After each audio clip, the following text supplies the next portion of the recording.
Hello প্রিয় বন্ধুরা। তো বন্ধুরা, এটা দেখতেছেন আমার হাতে কি? এটা হলো ক্যান। তো এই ক্যানটা কিসের? আপনারা মূলত ভিডিওতে দেখুন। আমি বলবো না কিসের ক্যান, আপনারা ভিডিওটা দেখে কমেন্ট বক্সে লিখে যাবেন।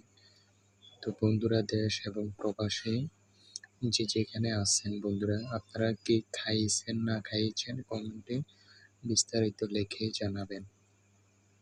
তো বন্ধুরা, আপনারা দেখুন চিনেন কিনা এই ক্যানটা। আমি আপনাদেরকে ঘুরিয়ে ঘুরিয়ে দেখাচ্ছি। দেশ এবং প্রবাস থেকে যে যেখানে আছেন না কেন আমার এই ভিডিওটা দেখতেছেন, অবশ্যই কমেন্ট বক্সে জানাবেন আপনারা কেউ কি কখনো খেয়েছেন কিনা জানাবেন।